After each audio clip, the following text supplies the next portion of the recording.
Hi മക്കളെ, നമസ്കാരം. എല്ലാവരും സുഖമായിട്ടിരിക്കുന്നെന്ന് വിശ്വസിക്കുന്നു. കോൺസെപ്റ്റ് ഹാക്ക് ഇൻ 10 മിനിറ്റ്സ് എന്ന് പറയുന്ന ഈ വീഡിയോ സീരീസിലേക്ക് വൺസ് അഗെയിൻ എല്ലാവരെയും ഞാൻ വെൽക്കം ചെയ്യുന്നു. ഇന്ന് നമ്മൾ ഡിസ്കസ് ചെയ്യാൻ പോകുന്നത് നിങ്ങൾ പഠിക്കുന്ന ഇലക്ട്രോസ്റ്റാറ്റിക്സിലെ വൺ ഓഫ് ദ ഇമ്പോർട്ടൻ്റ് ആയിട്ടുള്ള ഒരു കോൺസെപ്റ്റ് ആണ്. ടോപ്പിക് എന്ന് പറയുന്നത് കൂളംസ് ലോ ആണ്. ബോർഡ് എക്സാമിനും അതേപോലെ തന്നെ നീറ്റ് ജെഇ കോമ്പറ്റേറ്റീവ് എക്സാമിന് വേണ്ടി പ്രിപ്പയർ ചെയ്യുന്ന എല്ലാ കുട്ടികളും ഇത് പ്രോപ്പറായിട്ട് പഠിക്കുക, കോൺസെപ്റ്റ് മനസ്സിലാക്കുക. ഈവൻ നമ്മുടെ NDA ഇല്ല, NDA നാഷണൽ ഡിഫൻസ് അക്കാഡമി, ഇതിന്റെ എക്സാമിന് പോലും ഫിസിക്സിൽ നിന്ന് ഈ ടോപ്പിക്കിൽ നിന്ന് ക്വസ്റ്റ്യൻ ചോദിച്ചിട്ടുണ്ട് എന്ന സത്യം നിങ്ങൾ മനസ്സിലാക്കുക. അപ്പോൾ ഒരു കോമ്പറ്റേറ്റീവ് എക്സാം എന്ന് പറയുമ്പോൾ ജസ്റ്റ് നീറ്റോ ജെഇയോ മാത്രമൊന്നും അല്ല, അങ്ങനെ വിചാരിക്കരുത്. നമുക്ക് ഒരുപാട് കോമ്പറ്റേറ്റീവ് എക്സാമുകൾ നമ്മുടെ നാട്ടിലുണ്ട്. ഈ ഓൾ ഇന്ത്യ ലെവലിൽ ഒരുപാട് കോമ്പറ്റേറ്റീവ് എക്സാമുകളുണ്ട്. ഐസർ ആയിക്കോട്ടെ, ക്യുവറ്റ് ആയിക്കോട്ടെ, കീം ആയിക്കോട്ടെ. അങ്ങനെ കീം എന്ന് പറയുന്നത് കേരളത്തിലെ എൻട്രൻസ് എക്സാമാണ്. നീറ്റ് ജെഇ അഡ്വാൻസ്, അങ്ങനെ ഡിഫറെന്റ് എക്സാംസ് ആർ ദെയർ. ഇതെല്ലാം നിങ്ങൾ +1 +2 ബേസ്ഡ് NCERT ബേസ് ചെയ്തിട്ടുള്ള എക്സാം തന്നെയാണ്. പക്ഷെ കോൺസെപ്റ്റ് ലെവലും ക്വസ്റ്റ്യൻ അപ്രോച്ച് ചെയ്യേണ്ട രീതികളിലും ഉള്ളൊരു മാറ്റം. പക്ഷെ ഇതിന്റെ ബേസ് എന്ന് പറയുന്നത് NCERT തന്നെയാണ്. സോ ഈ ടോപ്പിക് ഒരു കാരണവശാലും നിങ്ങൾ പഠിക്കാതിരിക്കുന്നത് വളരെ ഇമ്പോർട്ടൻ്റ് ആണ്. നിങ്ങളുടെ ബോർഡ് എക്സാമിന് എന്തായാലും ഇതിൽ നിന്ന് ചോദിക്കും. ബോർഡ് എക്സാമിന് എന്തായാലും മിക്ക വർഷവും ചോദിച്ചു കാണുന്ന ഒരു ക്വസ്റ്റ്യനുമാണ്. സോ നമുക്ക് ആദ്യം ഈ കോൺസെപ്റ്റ് ഒന്ന് മനസ്സിലാക്കി വരാം. കൂളംസ് ലോ പഠിക്കുന്നതിന് മുമ്പ് നിങ്ങൾ +2 കുട്ടികളാണ്. അപ്പൊ +2 നിങ്ങൾ ഓൾറെഡി ഐം റിയലി സോറി, +1 ഇതിന് തൊട്ട് മുമ്പത്തെ വർഷം നിങ്ങൾ ഓൾറെഡി ഗ്രാവിറ്റേഷൻ എന്ന് പറഞ്ഞ ചാപ്റ്റർ പഠിച്ചിട്ടുണ്ട്. അപ്പൊ ഗ്രാവിറ്റേഷനിൽ നിങ്ങൾ ന്യൂട്ടൺസ് ലോ ഓഫ് ഗ്രാവിറ്റേഷൻ എന്ന് പറയുന്ന ഒരു കോൺസെപ്റ്റ് പഠിക്കുന്നുണ്ട്. സെയിം സംഭവം, സെയിം കോൺസെപ്റ്റ് തന്നെയാണ് നമ്മൾ ഇവിടെയും യൂസ് ചെയ്യാൻ പോകുന്നത്. ആകെ ഡിഫറൻസ് എന്ന് പറയുന്നത് ഗ്രാവിറ്റേഷൻ പഠിക്കുമ്പോൾ അവിടെ മാസസുകൾ, 2 മാസുകൾ തമ്മിലുള്ള അട്രാക്റ്റീവ് ഫോഴ്സിനെ പറ്റി സംസാരിക്കുമ്പോൾ കൂളംസ് ലോയിൽ മാസുകൾ മാറി ചാർജ് ആകും. അതാണ് വ്യത്യാസം.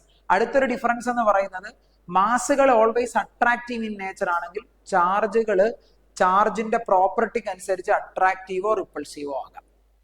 നമുക്ക് ഓൾറെഡി അറിയാവുന്ന കാര്യമാണ്. സെയിം ചാർജുകളാണെങ്കിൽ അവർ റിപ്പൽ ചെയ്യുകയും ഓപ്പോസിറ്റ് ചാർജുകളാണെങ്കിൽ അവർ അട്രാക്ട് ചെയ്യുകയും ചെയ്യും. അപ്പൊ ഈ ഒരു ചെറിയ ഡിഫറൻസ് ഉള്ളതല്ലാതെ ബാക്കിയെല്ലാം നമ്മൾ അവിടെ എന്ത് പഠിക്കുന്നു അതേ കോൺസെപ്റ്റും അതുമായിട്ട് അസോസിയേറ്റ് ചെയ്യുന്ന കാര്യങ്ങളൊക്കെ തന്നെയാണ് ഈ ചാപ്റ്ററിൽ ഇനി അങ്ങോട്ട് പഠിക്കുന്നത്. നമ്മൾ അവിടെ പഠിച്ചത് മാസ്, ഇവിടെ പഠിക്കുന്നത് ചാർജ്. നമ്മൾ അവിടെ പഠിച്ചത് ഗ്രാവിറ്റേഷണൽ ഫീൽഡ് ആണെങ്കിൽ ഇവിടെ പഠിക്കാൻ പോകുന്നത് ഇലക്ട്രിക് ഫീൽഡ് ആണ്. അപ്പം കണക്ട് ചെയ്ത് തന്നെ പഠിക്കാൻ പറ്റും. എപ്പോഴും ഞാൻ കുട്ടികളോട് പറയാറുണ്ട്, ഇലക്ട്രോസ്റ്റാറ്റിക്സ് എന്ന് പറയുന്ന ഒരു ചാപ്റ്റർ പഠിക്കണമെങ്കിൽ, പ്രോപ്പറായിട്ട് മനസ്സിലാകണമെങ്കിൽ നിങ്ങൾ +1 ഗ്രാവിറ്റേഷൻ അടിപൊളിയായിട്ട് പഠിച്ചിരിക്കണം. +1 ഗ്രാവിറ്റേഷൻ കോൺസെപ്റ്റ് വൈസ് മനസ്സിലാക്കി പഠിക്കണമെങ്കിൽ നിങ്ങൾ ഗ്രാവിറ്റേഷന് തൊട്ട് മുമ്പ് പഠിച്ചിരിക്കുന്ന വർക്ക് എനർജി എന്ന് പറയുന്ന ചാപ്റ്റർ അന്തസ്സായിട്ട് പഠിച്ചിട്ടുണ്ടാവണം. കണക്ട് ചെയ്ത് പഠിച്ചു പോയി ഫിസിക്സ് ഈസി ആക്കുന്ന കാര്യമാണ് ഞാൻ ഈ പറയുന്നത്. ചുമ്മാതെ കാണാതെ പഠിക്കാനാണെങ്കിൽ നിങ്ങൾക്ക് ഗ്രാവിറ്റേഷൻ പഠിക്കേണ്ട കാര്യമില്ല, വർക്ക് എനർജിയും പഠിക്കേണ്ട കാര്യമില്ല. ഇത് കാണാതെ പഠിക്കാൻ പറ്റും. പക്ഷെ കാണാതെ പഠിക്കുകയല്ല, മനസ്സിലാക്കി പഠിക്കണമെങ്കിൽ ഈ ചാപ്റ്റർ പ്രോപ്പറായിട്ട് ഇതിന്റെ കോൺസെപ്റ്റ്, അതിന്റെ അന്തസത്ത മനസ്സിലാക്കി കോൺസെപ്റ്റ് മനസ്സിലാക്കണമെന്നുണ്ടെങ്കിൽ നിങ്ങൾ ഗ്രാവിറ്റേഷൻ എന്ന് പറഞ്ഞ ചാപ്റ്റർ പഠിച്ചിട്ടാണ് ഇത് പഠിക്കുന്നതെങ്കിൽ അടിപൊളിയാണ്. അപ്പൊ ഗ്രാവിറ്റേഷൻ ഒക്കെ ഒന്ന് റിവൈസ് ചെയ്തതിന് ശേഷം ഈ പോർഷൻ കണ്ടാൽ അടിപൊളിയായിരിക്കും. നമുക്ക് നോക്കി വരാം.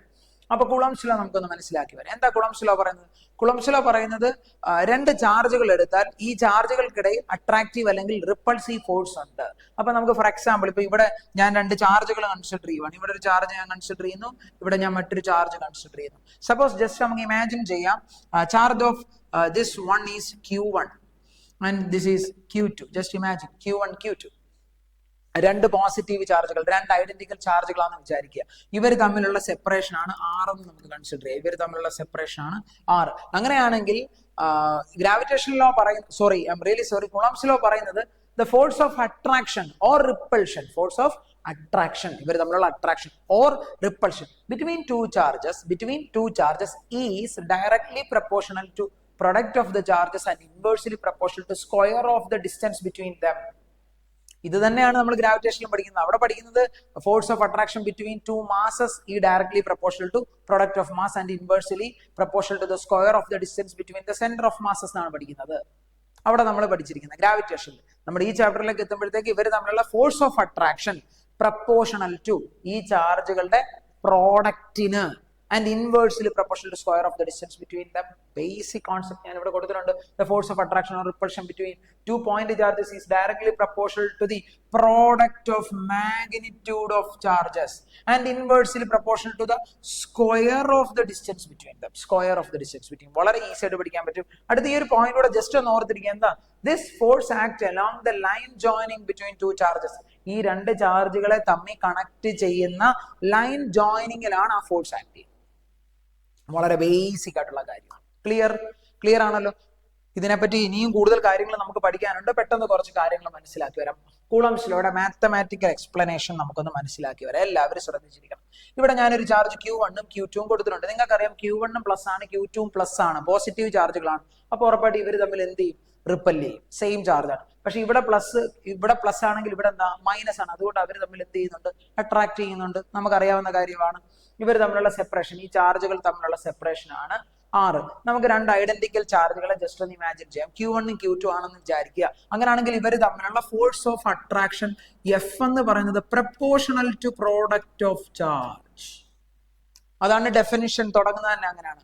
Coulomb's law states that the force of attraction between two charges is directly proportional to product of charge. വളരെ സിമ്പിൾ ആയിട്ട് മനസ്സിലാക്കാം. And inversely proportional to square of the distance between them. And inversely proportional to square of distance between them. Simple. വളരെ easy ആയിട്ട് മനസ്സിലാക്കാൻ പറ്റും. Okay ആണല്ലോ? അപ്പൊ നമുക്ക് രണ്ട് കോൺസെപ്റ്റ് നിങ്ങൾ മസ്റ്റ് ആയിട്ടും പഠിച്ചിരിക്കണം. വെരി ഫസ്റ്റ് വൺ എന്ന് പറയുന്നത് force of attraction or repulsion between two charges is directly proportional to product of charge and inversely proportional to square of the distance between them. Simple. അപ്പൊ ഇത് നമ്മൾ അങ്ങ് combine ചെയ്ത് എഴുതാം. ഇത് കമ്പൈൻ ചെയ്ത് എഴുതുമ്പോൾ this force is directly proportional to product of charge Q1 Q2 and inversely proportional to square of the distance between them. And inversely proportional to square of the distance between them. ഈ proportionality മാറ്റാൻ നമുക്ക് ഒരു constant കൊണ്ട് multiply ചെയ്യാം. So F is equal to a constant K into Q1 Q2 by R square. This constant K എന്ന് നമ്മൾ വിളിച്ചു. K into Q1 Q2 by R square, where K is known as a constant. ഈ കോൺസ്റ്റന്റിന് ഒരു value ഉണ്ട്. ആ constant ഒരു value ഉണ്ട്. ആ കോൺസ്റ്റന്റ് എന്ന് പറയുന്നത് 1/4πε0 ആണ്. 1/4πε0 ആണ്. അപ്പൊ അവിടെ ε0 എന്ന് പറയുന്ന ഒരു ടേം വരുന്നുണ്ട്. അപ്പൊ അതിനെയൊക്കെ പറ്റി നമ്മൾ ഇൻ ഡെപ്ത് ഡീറ്റെയിൽ ആയിട്ട് ഞാൻ അടുത്ത വീഡിയോയിൽ പറയും. ഇപ്പൊ ജസ്റ്റ് നിങ്ങൾ എന്താണ് കൂളംസ് ലോ എന്ന് മാത്രം ഒന്ന് അറിഞ്ഞിരിക്കുക. ക്ലിയർ ആണല്ലോ? വളരെ ഈസി ആയിട്ട് നിങ്ങൾക്ക് ഈ കോൺസെപ്റ്റ് മനസ്സിലാക്കാൻ പറ്റും. ഇത് ഇവിടെ ഞാൻ കൊടുത്തിട്ടുണ്ട്. കൂളംസ് ലോയുടെ F is equal to K into Q1 Q2 by R square. Magnitude എടുത്തിരിക്കുന്നത് അട്രാക്ഷൻ റിപ്പൾഷനോ ചാർജുകൾ വരുന്നതിനനുസരിച്ച് മാറും. നമ്മൾ മാഗ്നിറ്റ്യൂഡ് മാത്രമേ പറയുന്നുള്ളൂ. F എന്ന് പറയുന്നത് ഇലക്ട്രോസ്റ്റാറ്റിക് ഫോഴ്സ് ആണ്. Q1 Q2 magnitude of charge ആണ്. R എന്ന് പറയുന്നത് distance between the charge. K coulombs constant ആണ്. Kയുടെ വാല്യൂ എന്ന് പറയുന്നത് 9 into 10⁻⁹ ആണ്. ഈ വാല്യൂ ഒക്കെ നിങ്ങളൊന്ന് ബൈ ഹാർട്ട് ചെയ്ത് വെക്കുക. ε0 എന്ന് പറയുന്നത് പെർമിറ്റിവിറ്റി ഓഫ് ഫ്രീ സ്പേസ്. ε0യുടെ വാല്യൂ 8.85 into 10⁻⁻12 ആണ്. 8.85 into 10⁻⁻12. അതെങ്കിലും ഓർത്തിരിക്കുക. ഈ വാല്യൂ ഉറപ്പായിട്ട് നിങ്ങൾ ഈ വാല്യൂ മസ്റ്റ് ആയിട്ട് നിങ്ങൾ പഠിച്ചിരിക്കേണ്ട ഒരു വാല്യൂ ആണ്. നിങ്ങൾ മസ്റ്റ് ആയിട്ട് ഈ വാല്യൂ പഠിച്ചിരിക്കണം. Very important. അതുപോലെ ഈ കെയുടെ വാല്യൂ നിങ്ങൾ പഠിച്ചിരിക്കണം.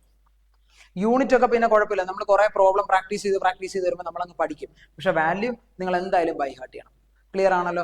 വളരെ ഈസി ആയിട്ട് പഠിക്കാവുന്ന കാര്യങ്ങളുണ്ട്. സിമ്പിൾ കോൺസെപ്റ്റ് ആണ്. ഓക്കെ അല്ലേ? അപ്പൊ എന്താണ് ഈ പെർമിറ്റിവിറ്റി ഓഫ് ഫ്രീ സ്പേസ്, ε0 എന്താണെന്നൊക്കെ ഉള്ളത് ആധികാരികമായി അതിന് മാത്രമായിട്ട് അടുത്ത വീഡിയോയിൽ നമ്മൾ ഡിസ്കസ് ചെയ്യുന്നതായിരിക്കും. ജസ്റ്റ് ഇപ്പൊ നിങ്ങൾ ഇക്വേഷനും ഈ കോൺസെപ്റ്റിൽ അറിഞ്ഞിരിക്കുക.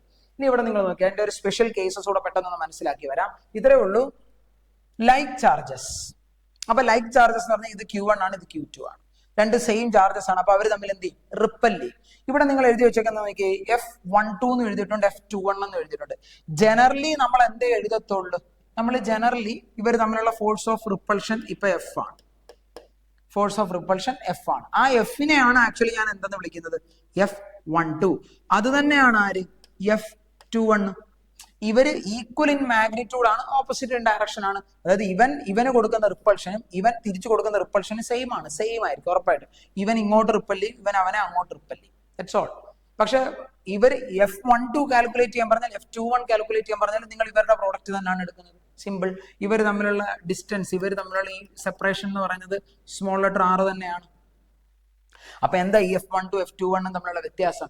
F12 എന്ന് പറഞ്ഞാൽ force on 1 due to 2. Force on one due to two കൊടുക്കുന്നത് ടു ഇവനെ ഇങ്ങോട്ട് റിപ്പൽ ചെയ്യും. മനസ്സിലാവുന്നുണ്ടോ? അപ്പൊ F21 എന്ന് പറഞ്ഞാൽ എന്താ? Force on two due to one കൊടുക്കുന്നു, വൺ അവനെ അങ്ങോട്ട് റിപ്പൽ ചെയ്യും. Yes, simple. അപ്പൊ F12 എന്ന് പറഞ്ഞാൽ force on one due to two വണ്ണിന് കൊടുക്കുന്നു. F21 എന്ന് പറഞ്ഞാൽ എന്താ? Force on two due to one കൊടുക്കുന്നത്. ക്ലിയർ? വളരെ ഈസി ആയിട്ട് മനസ്സിലാക്കാം. അപ്പൊ F12 F21 magnitude wise equal ആണ്, ബട്ട് ഇൻ ഓപ്പോസിറ്റ് ഡയറക്ഷൻ. അപ്പൊ അതിന്റെ വാല്യൂ മാഗ്നിറ്റ്യൂഡ് കാണുന്നത് എങ്ങനെയാണ്? Which is equal to a constant into Q1 Q2 by R square. Q1 Q2 by R square. At the same time ഇവിടെ വരുമ്പോഴത്തേക്ക് എന്ത് വരും? F12 which is equal to F21 which is equal to K into ഇവിടെ Q1 positive ആണ്, അപ്പൊ Q1 into Q2 negative ആണ്, divided by R square. നിങ്ങൾക്ക് വളരെ വ്യക്തമായിട്ടൊരു കാര്യം ഇവിടുന്ന് പഠിക്കാൻ പറ്റും. ഇവര് തമ്മിലുള്ള ഫോഴ്സ് ഓഫ് അട്രാക്ഷൻ, ഇവര് തമ്മിലുള്ള ഫോഴ്സ് ഓഫ് അട്രാക്ഷൻ ആണോ റിപ്പൾഷൻ ആണോ? ഇവര് തമ്മിലുള്ള ഫോഴ്സ് ഓഫ് റിപ്പൾഷൻ ആണ്. റിപ്പൾസീവ് ഫോഴ്സ് ആണ്, പോസിറ്റീവ്. ഇവര് തമ്മിലുള്ള ഫോഴ്സ് ഓഫ് അട്രാക്ഷൻ ആണ്, ഇറ്റ് ഈസ് നെഗറ്റീവ്. വളരെ സിമ്പിൾ ആയിട്ട് മനസ്സിലാക്കാൻ പറ്റും, വളരെ ബേസിക് ആയിട്ടുള്ള കോൺസെപ്റ്റ്, ഈസി ആയിട്ട് മനസ്സിലാക്കാമല്ലോ. ഓക്കെ ആണെന്ന് വിശ്വസിച്ചോട്ടെ മക്കളെ. ഇത് വലിയ കാര്യമൊന്നുമില്ല, വളരെ ബേസിക് ആയിട്ടുള്ള കാര്യമേ ഞാൻ പറഞ്ഞിട്ടുള്ളൂ. ഒന്നുകൂടി ഇതുവരെ മനസ്സിലായവർക്ക് ഈ വീഡിയോ ഇവിടെ കൊണ്ട് വൈൻഡപ്പ് ചെയ്തിട്ട് നിർത്താം. മനസ്സിലാകാത്തവർക്ക് വേണ്ടി ഒന്നുകൂടെ ജസ്റ്റ് ഒന്ന് പറയുന്നു. ഇത്രയും ഉള്ളൂ. ഇവിടെ ഒരു ചാർജ് ഉണ്ട് Q1, R ഡിസ്റ്റൻസ് മാറി ഇവിടെ ഒരു ചാർജ് ഉണ്ട് Q2, whether it is positive or negative, what ever it is, force of attraction or repulsion between these two charge, that force F is proportional to product of the charges Q1 and Q2 and inversely proportional to square of the distance between them. ഇവര് തമ്മിലുള്ള distance ആണ് R. Okay, അതുകൊണ്ട് തന്നെ ഈ തിയറത്തിനെ ഒരു വിളിപ്പേര് വിളിക്കും it obey, അല്ലെങ്കിൽ ഇങ്ങനെ പറയും it obey. കുളംസ് law obey inverse square law. Coulomb force always along the line joining of the charges. നമുക്ക് പറയാവുന്ന കുറച്ച് പ്രോപ്പർട്ടീസ് ആണ്.